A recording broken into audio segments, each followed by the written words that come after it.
If you're taking the LSAT anytime in the next year, you're going to want to register for it today on the LSAC.org website because LSAC just changed the rules this week, starting with the August 2026 LSAT. The day you register decides the order in which you pick your testing slot. If you register early, you get to pick the better times first and the better test centers first.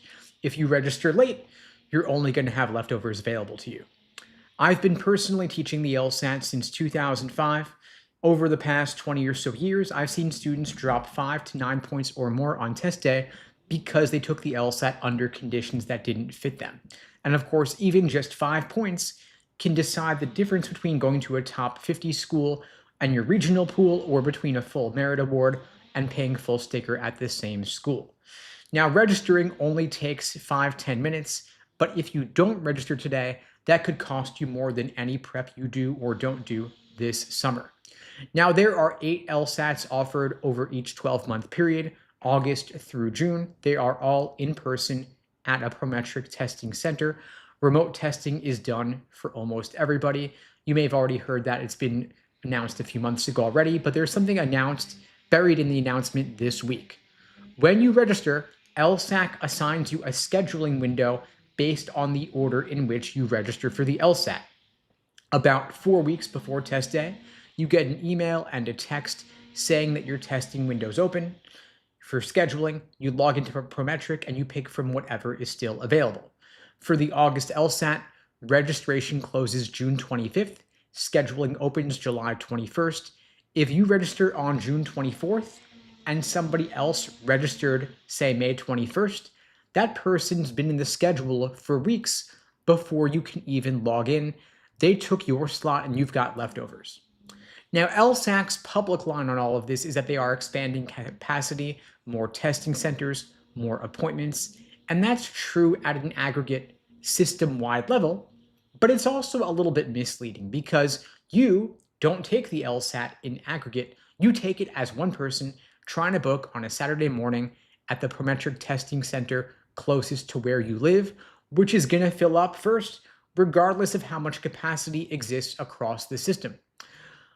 The Wednesday 4 p.m. at a center across town is still open in late July, which is how LSAC can honestly claim capacity exists. Now, there is no override for this.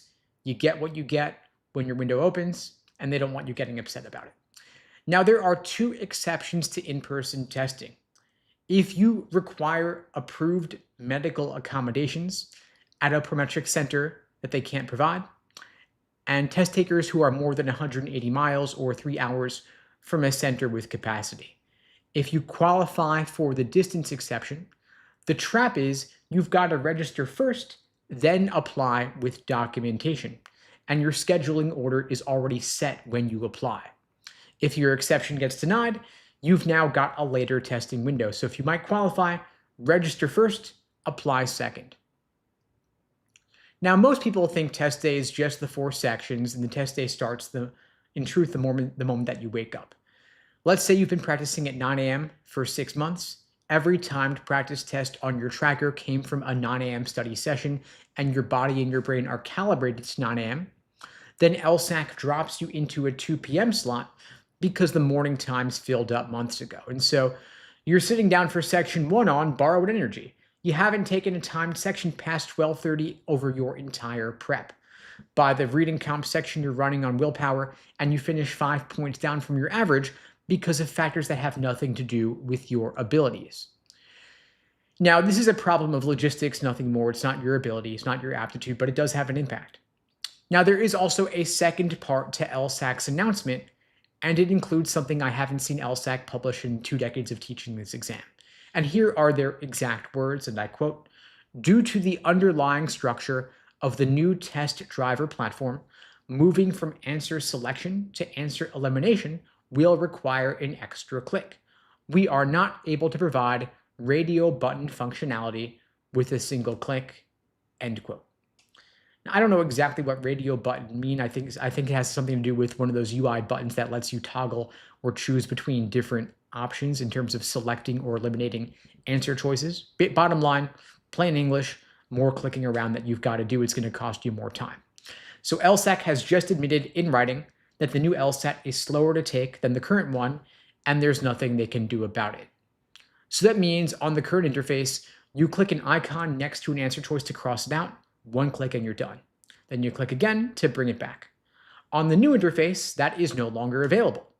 To eliminate an answer, you must click into something LSAC's calling, quote, answer masking mode. Your cursor changes. You click the answer you want crossed out. Then you click back out of masking mode to actually select your final answer. So what used to be one click is now a toggle, a click, and another toggle on every elimination on every question. Now, the LSAT is really strictly timed. You've got, in logical reasoning, for example, 26 questions you've got to solve in 35 minutes, about a minute and 24 seconds per question. Now, the cost of clicking around more costs you more on the harder questions because that's where you are eliminating more aggressively, sometimes 3 or 4 choices on a single question.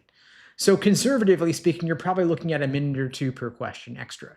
That could cost you an entire question or 2 on the test per section, and that gap could cost you a 170 to 175. It could cost you 5 points. And logical reasoning is 2/3 of the scored sections. So whatever you're losing per question, you're losing it twice in logical reasoning.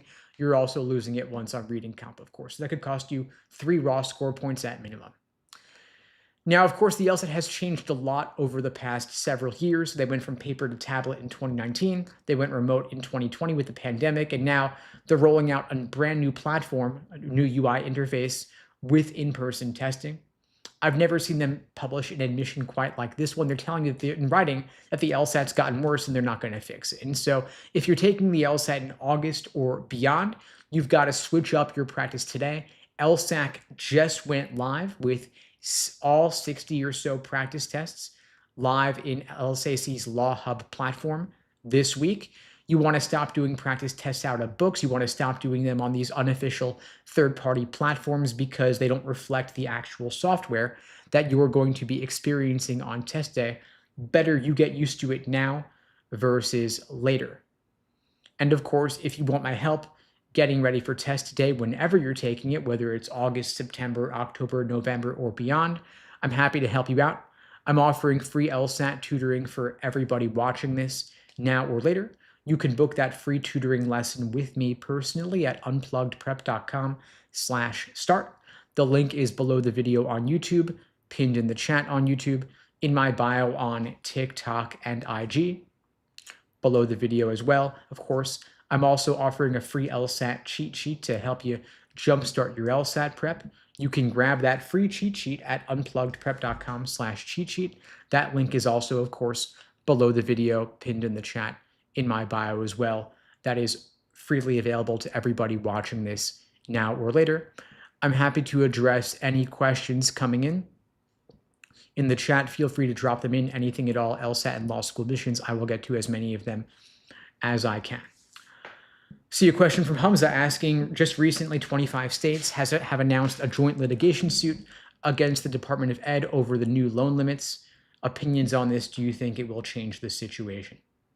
Interesting. Okay, so I haven't seen that news. I don't know how recent it is or how impactful it's going to be, but let me get back to you on that one. Maybe I'll make a video about it tomorrow or early next week. I'm guessing that you're referring to the Grad Plus loans being eliminated.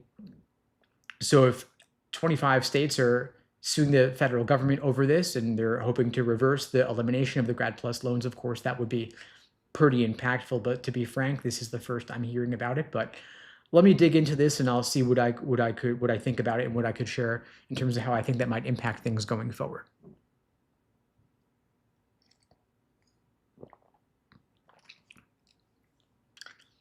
Let's see other questions here. American Lefty's asking, Miami Law with a 90% scholarship versus a full ride to FSU, wanting to practice in South Florida. What are your thoughts? Okay, so you're saying Miami with 90% off, where you're only paying 10% tuition versus a full ride. So you've got some pretty good options here. You've got totally free versus almost free. I would look at the specialties of each law school. So what does Miami Law specialize in? What does FSU specialize in?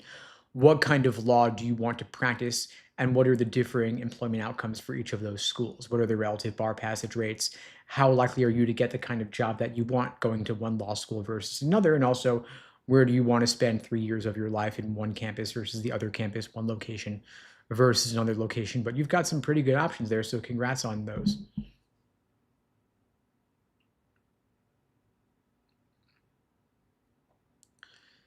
Jesus is asking, or Jesus, I'm guessing, does a 150 LSAT work for scholarships? You're probably not going to get a lot of scholarship money with a 150 LSAT, to be frank, because a 150 LSAT is below the medians of most law schools. If you want to get into a given law school, you want to be above the median ideally, and if you want to get scholarship money, you want to be way above the medians. And so a 150 might get you into some schools, but frankly speaking, it's not getting you into the law schools that are worth attending, in my opinion. If you want to get into better law schools and you want more scholarship money, I would push for a 160, 165 at minimum. But you've got time to achieve that score. I mean, we're speaking now in late May. You've got LSATs coming up in August, September, October, and November. You could take any of those LSATs and apply this cycle. You could take all of them and apply this cycle. And of course, applying earlier is better than applying later, all else being equal. But the good news is that if you take the LSAT in August, your score comes back at the end of August. You can still apply the second that applications open in September. So I would recommend retaking is the short answer here.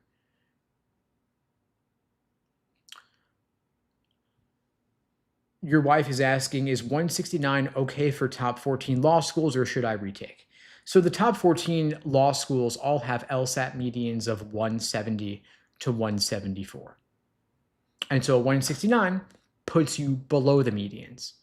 Now, you could argue that if you have a sufficiently high GPA, maybe a 169 would be okay. But the thing is that the top 14 law schools all have GPA medians of 392 to 399. And so if you had a 4.0, a 4.1, a 4.2 GPA, then maybe having a 169 would be sufficient. Most folks don't have a 4.0 GPA or higher. So if your GPA is below a 3.9, as it may well be, you're going to want to have above a 170 or above a 174 ideally to compensate for the relatively lower GPA. In short, I would push to retake if you really want T14. But again, as I mentioned to the other commenter, you could take the LSAT in August and still apply at the beginning of the cycle regardless.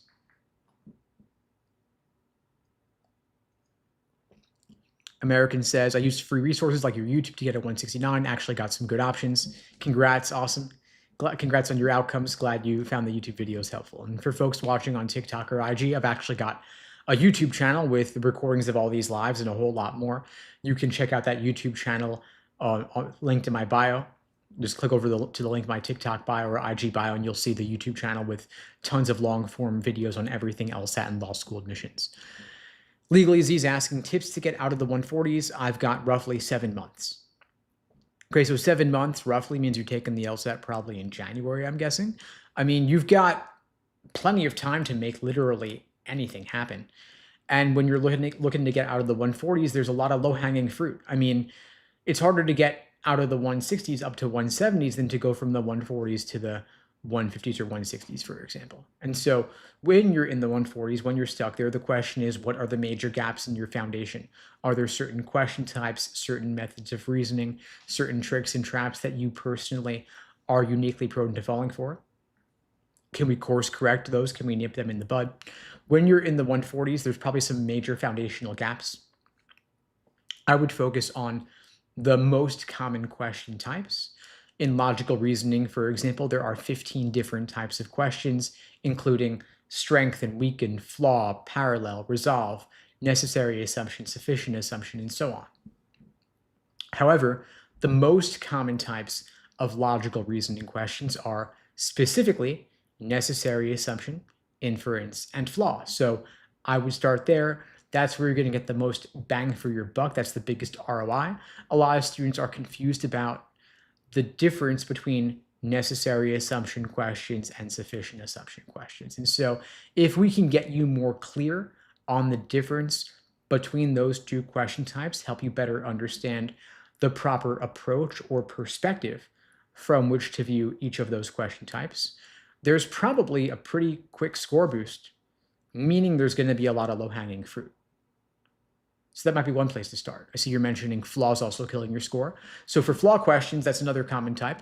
We want to get you familiar with the classic logical fallacies like confusing necessary and sufficient conditions, confusing correlation for causation, confusing ad hominem personal attacks or false dilemmas. There's about a dozen or so different classic logical fallacies. I cover those, by the way, in that free LSAT cheat sheet I mentioned. It's a free download you can grab through the link in my bio. I would look at that cheat sheet to give you a quick overview of the different sections and the different question types. If we can give you the lay of the land, then that's going to be a pretty good starting point for you. Then, of course, reading comp, as you mentioned as well, that's a whole third of the test. You don't want to sleep on that. A lot of people say you can't improve at reading comp. The good news is they're wrong. You can improve significantly at reading comp. You just got to change how you read, because reading comp passages on the LSAT are different from reading comp passages on the SAT or from your college or high school classes in English. It's a different style of reading because you're not reading for content. You're reading for the structure, how the author goes about making their arguments. And so when a new student comes to us, when they first join our coaching programs, we look at how are you approaching a reading comp passage? Are you clear on the difference between necessary assumption and sufficient assumption questions?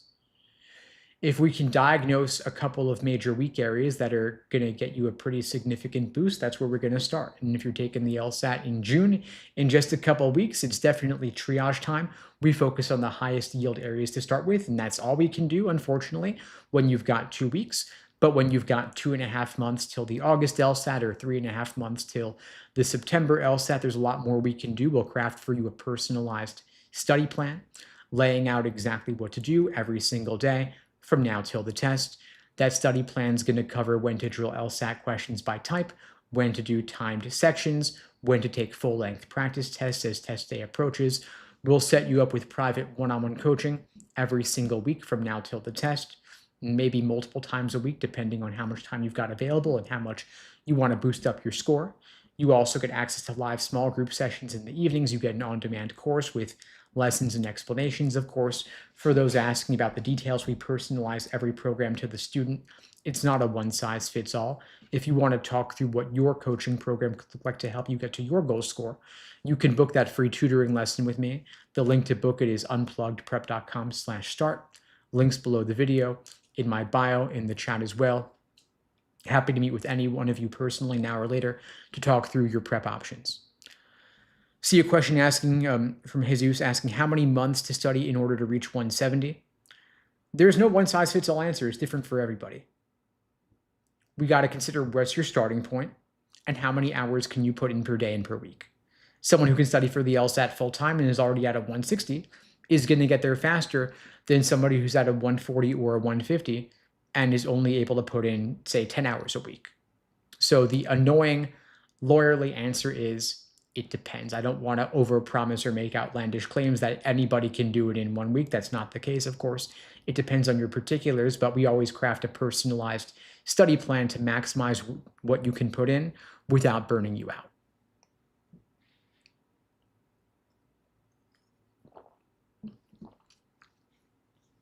I see user 3678 asking, how much does undergraduate school rank matter for getting into a top law school? Truth is, it doesn't really matter at all. And really, why would it matter? Law schools are not incentivized to care about where you went to undergrad because they're not evaluated based on that metric.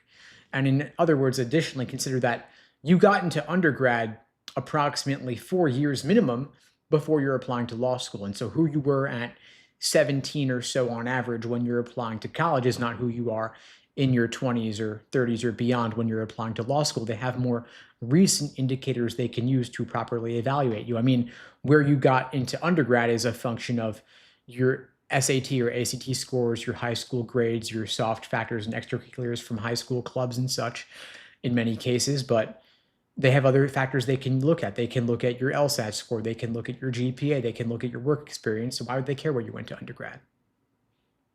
Also consider that the US News rankings do not evaluate you based on your undergraduate institution.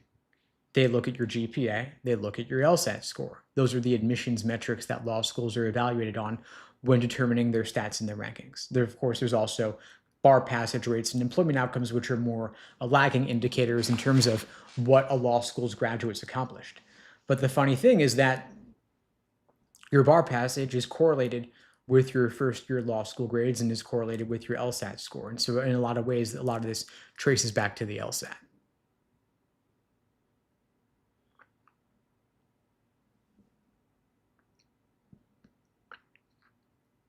Just scanning through for other questions here. Jay Sade's asking, is $140,000 too much to take out for a top 96 law school? Top 96, that's awfully specific. Is this law school that you're looking at ranked 96th? Regardless, though, I mean, is 140K too much to take out? My answer would be, once again, it depends. We consider, is a given option good or bad relative to the other options that you're considering? And then when we're taking on debt specifically, what do you expect your ability to pay it off to be looking like? In other words, what kind of job do you expect to have after graduating from law school? What would be the salary of that job? And that can help you determine whether taking on a particular debt load is reasonable. So for somebody taking on a lot of debt, if you're expecting to go into big law, then your ability to pay off that debt is going to be easier than if you're going into public interest law. And then when you're considering, should I take out $140,000 in loans, the option would be, the consideration is, what are your other law school options? Is there another law school you're considering where you could reasonably expect to get a full ride? If so, then maybe you say to yourself, you know what, I want to be debt averse. I want to avoid debt. I don't want to take on debt. Maybe I could choose the law school where I'll get a full ride because I don't want to take on that debt. And alternatively, though, if the law school you're looking at you think is going to better set you up for a higher paying job, then you say, you know what, I'll take on more debt now because that will enable me to have more earning power for the rest of my career, and I expect I can take on that debt and I'll be able to pay it off easily.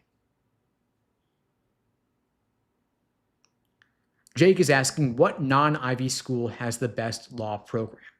And so Ivy League is more of an undergrad categorization of some of, but not the only, great universities and colleges. For example, for undergrad, you also want to consider UChicago, MIT, Stanford, none of which are technically Ivies, but are still top-ranked undergrads. Similarly, for law school, you've also got some top-ranked law schools that are not part of the Ivy League, but are still top-ranked. For law school, we call them the top 14, the T14. These are the law schools that are consistently ranked in or around the top 14 in the US News rankings. Of course, Harvard and Yale are in there, which are Ivies, but then there's also Stanford Law School, technically not an Ivy. There's also UChicago, technically not an Ivy, but still top-ranked schools as well.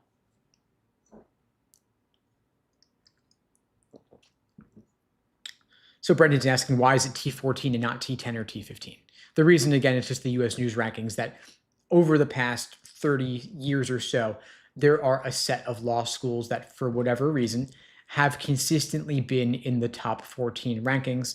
They shuffle around a bit year to year, but they're always around that same 1 to 14 slot. And a lot of them are tied in many years, which you'll have 3 law schools all ranked number 9, for example, which kind of problematizes the entire notion of the T14, but nobody ever said that these rankings had to make sense. And of course, they don't make sense. I've given many commentaries over the years about that on the YouTube channel. Brendan also asks, can you take community college classes over the summer to raise your LSAC GPA?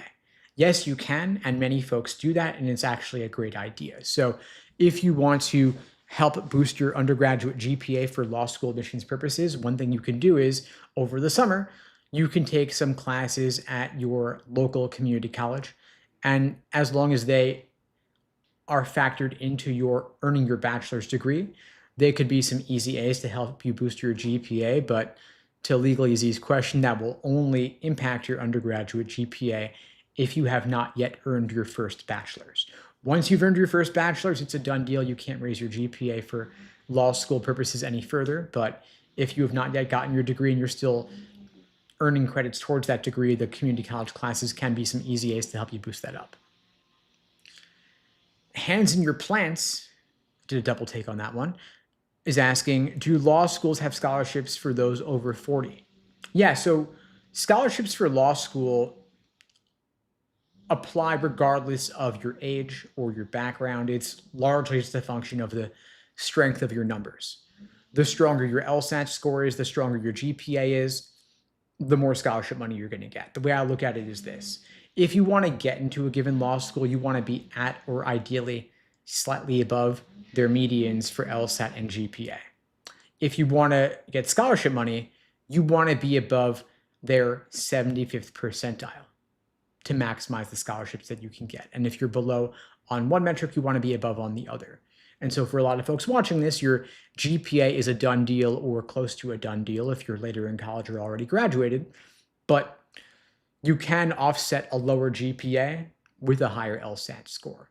And so when someone's asking, is a given GPA good or bad, or is a given LSAT score good or bad, I don't talk about good or bad in isolation. It's relative to the medians or the percentiles of the law schools that you're targeting.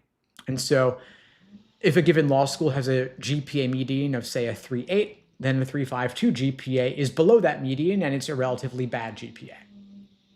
Bad in that it's not going to help you get in or get you scholarship money. It might hurt you in terms of getting in and getting scholarship money, but you can still get a higher LSAT score to offset the negative impact of that lower GPA. And so the good news is that you can boost your odds of getting in, you can boost your odds of getting scholarship money, provided that you have a sufficiently high GPA, a sufficiently high LSAT score relative to your GPA. And so even if you've already taken the LSAT, you can retake it. There is no downside to retaking the LSAT other than the nominal time and money you put into retaking. Law schools do not take the average of multiple LSAT scores into consideration. They only take into consideration the highest LSAT score on your record. And so if you retake and you do worse, no big deal. The higher score still stands. If you retake and do better, congrats. Now you've got a higher LSAT score, and that's going to, of course, help you in the law school admissions game. It'll help you get into better law schools. It'll help you get more scholarship money. And considering that law school could cost you easily $250,000 over the course of 3 years, if you can get more scholarships and ideally a full ride, that's going to be some of the easiest money you'll ever make.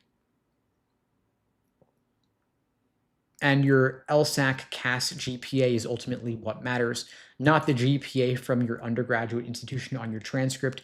LSAC does their own calculations when interpreting your undergraduate GPA. They have their own formulas to standardize it and recalibrate it, and that can make your GPA go up or even go down in some cases, unfortunately, but it is what it is. But your undergraduate GPA from your first bachelor's degree is all that is considered. A second bachelor's doesn't move the needle. Your master's GPA also has zero impact. It's only your undergraduate bachelor's GPA that has an impact.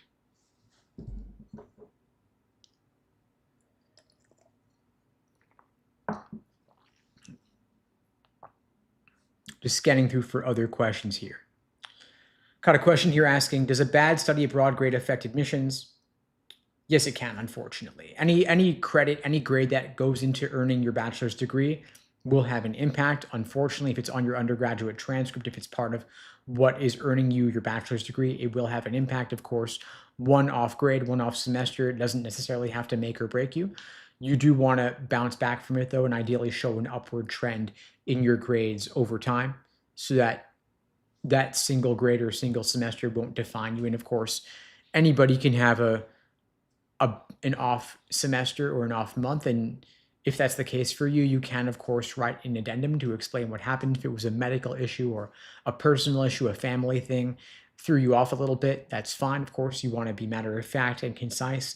Don't make excuses, just explain it straightforwardly. And then, of course, show the upward trend, bounce back from it in terms of higher grades going forward. And then, of course, if you can get a higher LSAT score, then you can show that your grades do not define your academic potential or abilities, because you can point to your LSAT score as an alternate way for them to evaluate your abilities.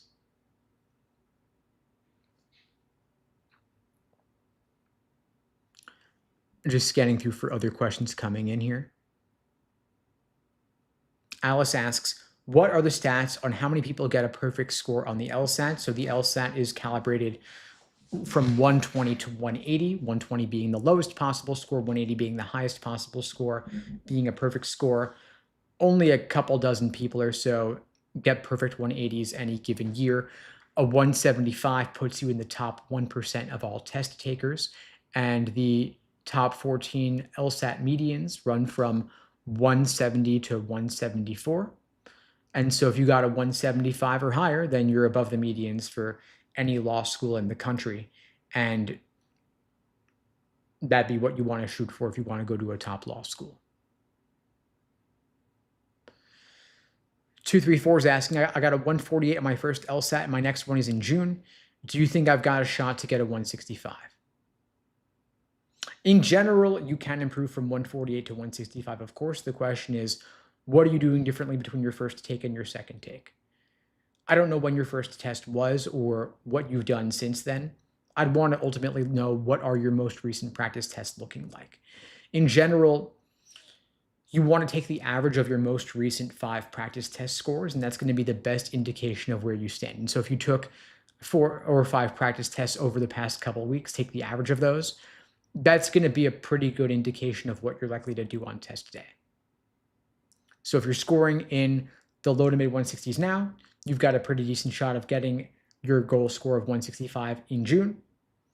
But if you haven't taken practice tests in a while or you haven't studied much since you got your 148, the question is, what have you done to boost up your LSAT abilities, improve your understanding to make it likely that you'll hit that 165 by June?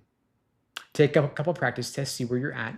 If you're at or around a 165, go ahead and take it in June.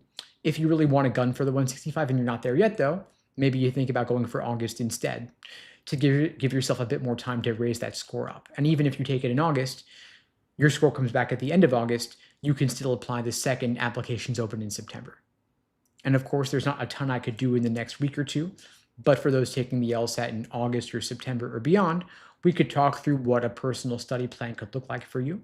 I'm happy to give you a free LSAT tutoring lesson. We'll look at where you're currently at, what your goal score is, what your time frame is, and map out an action plan to get you from here to there over that time frame. If you want to meet with me personally, you can book a free LSAT tutoring lesson with me at unpluggedprep.com/start.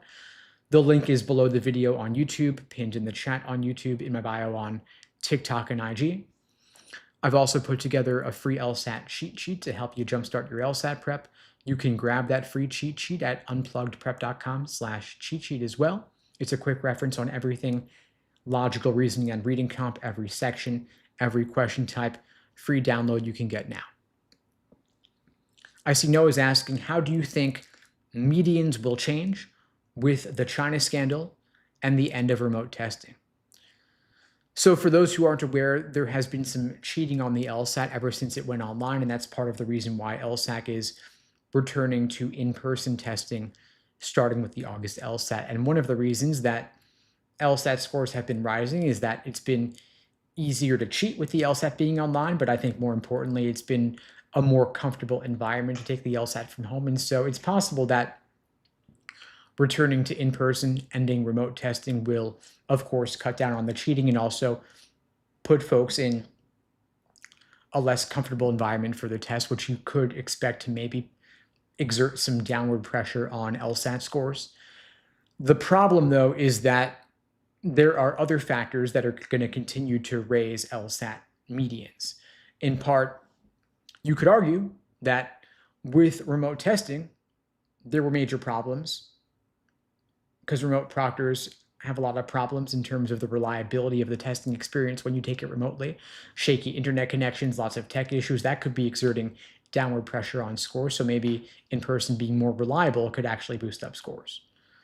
But there are two other things I think are continuing to exert upward pressure on LSAT medians. In other words, factors that make it easier to get higher scores. For example, you've got people getting extra time on the LSAT. It's become easier and easier to get accommodations for extra time and extra breaks on the LSAT. And so for that reason, people are getting higher scores because they have more time on the LSAT. You also have people retaking the LSAT more often than ever before. It used to be the LSAT was only offered 4 times a year. Now it's offered 8 times a year.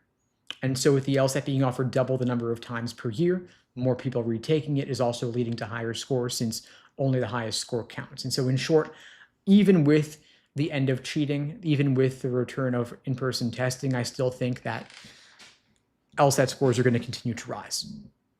I don't see that changing anytime soon. Anil's asking, where can I buy your book? Not seeing it in the link. So I do have a book. It's called Mastering the LSAT. You can get it on Amazon. You can also get it through the link in my bio if you want to grab a copy of it. But even before getting the book, I'd say start with the free LSAT cheat sheet because it's free and it's immediate download. It's my free LSAT cheat sheet. You can grab it at unpluggedprep.com/cheat sheet.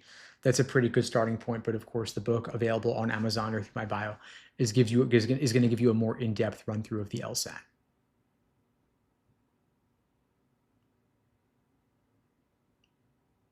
Dylan asks, when does remote testing end? So the June LSAT is the last LSAT where you have the option to take it either remotely or in person. Starting with the August LSAT, it's back in person for everybody with rare exceptions. So the default is going to be you're taking it in person at a parametric testing center, starting with the August LSAT and beyond for the foreseeable future. The exceptions to that would be if you have unique medical accommodations that cannot be fulfilled at an in-person testing center, or alternatively, if you live more than 180 miles or 3 hours from the nearest parametric testing center. If you live really far from testing centers and you can't take it in person, or you have the medical accommodations, then you could still do it remotely. But you can, of course, expect increased scrutiny if you're taking it remotely, given the cheating, and that could lead to increased likelihood of getting a hold on your score, meaning that you are delayed in getting your LSAT score back. For those just joining, by the way, I do these lives every single weekday, same time, same place, 2 p.m. Eastern, 1 Central, 11 Pacific, here on YouTube, TikTok, Instagram, LinkedIn, Facebook, wherever you're watching this. If you find these helpful, please spread the word. The only way these lives grow is through word of mouth. I don't do any advertising for the lives, and the algorithm doesn't really boost them because they can't run ads during them. So I do appreciate your support, spreading the word about these, sharing these to your socials, sharing these to your subreddits, Discord channels, Facebook groups, group chats. The more this grows, the more I will expand it over time. Of course, I'll be back tomorrow, same time, same place, 2 p.m. Eastern, 1 Central, 11 Pacific, here on YouTube, TikTok, Instagram, LinkedIn, wherever you're watching this. If you haven't gotten them yet, you can grab the free LSAT cheat sheet linked below this video, linked to my bio as well. You can also book the free LSAT tutoring lesson with me at unpluggedprep.com/start. Links below the video on YouTube, pinned in the chat on YouTube, in my bio on TikTok and IG as well. See you all tomorrow. In the meantime, all the best. Take care. Thanks for joining.